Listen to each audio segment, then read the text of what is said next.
SEP-IRA is what most coaches actually open first, and the reason is straightforward. It's easier. No plan document to draft. No custodian complexity to manage. You open the account at a brokerage the same way you'd open any other IRA, and you make a contribution. That's the whole vehicle. The trade for that simplicity shows up in 3 structural absences you need to know about before you decide it's the right choice. Coaches reach for the SEP first because the on-ramp is short. There's no plan existence deadline to track. There's no 2-layer contribution structure to learn. There's no S-corp payroll wrinkle, no mandatory Roth catch-up rule, no annual plan document maintenance. For someone who's overwhelmed by solo 401k paperwork, the SEP looks like the safe choice.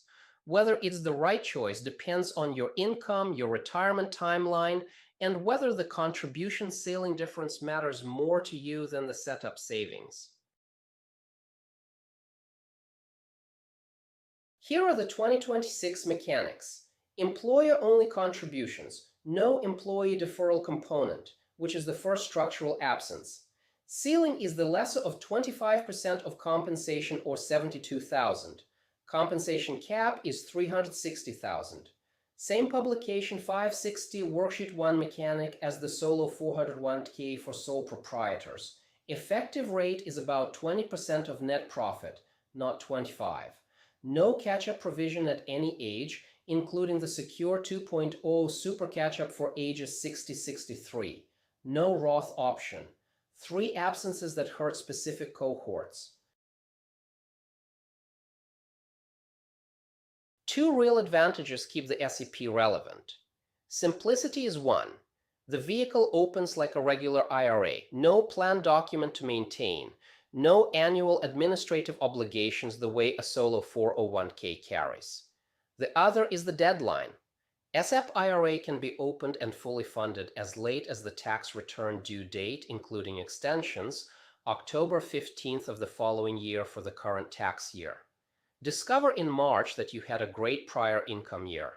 The SEP is still on the table. The solo 401k generally isn't. When does the solo 401k win against the SEP? At net SE income below roughly $122,500, the solo 401k's $24,500 employee deferral plus the 20% employer math pulls clearly ahead of what the SEP's employer-only 20% can deliver. Want Roth contribution access? The SEP doesn't offer it. Want catch-up contributions at 50 plus, including the Secure 2.0 Super Catch-up at 60-63. The SEP doesn't allow them. 3 reasons the SEP loses on capacity that the convergence math doesn't capture. Run the numbers on $60,000 of net SE income. The solo 401k shelters roughly $36,500. The $24,500 employee deferral plus about $12,000 of employer profit sharing at the effective 20% rate. The SEP shelters roughly $12,000. Employer only at the same 20% rate. No deferral component on top. The solo 401k shelters 3 times more dollars at that income level. For a coach building retirement runway from a moderate income, the contribution ceiling difference is the whole argument. Same comparison at $200,000 of net SE income looks different. Solo 401k shelters roughly $64,500. SEP-IRA shelters roughly $40,000. The gap narrows because the SEP is catching up.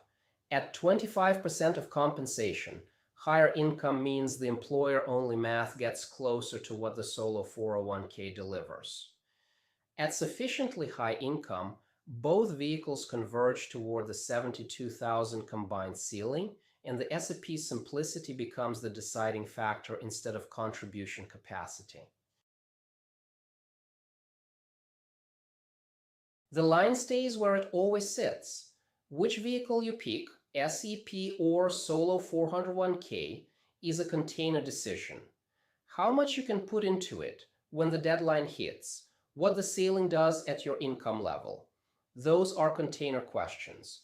What you actually invest in once the money lands in that account, funds, asset mix, rebalancing rules, none of that is in this module. That's allocation, and it's the fiduciaries column from Unit 13.10. Open the SEP-vs-Solo-401k Comparison from the resources. Plug in your estimated net SE income for this year, your CPA's projection, or last year's number if you don't have a better one. The sheet returns the contribution each vehicle allows, the dollar gap between them, and the convergence point. If the gap is small and simplicity matters to you, the October deadline flexibility may be the decider. If the gap is large and you're below the convergence point, the Solo 401k earns its complexity premium.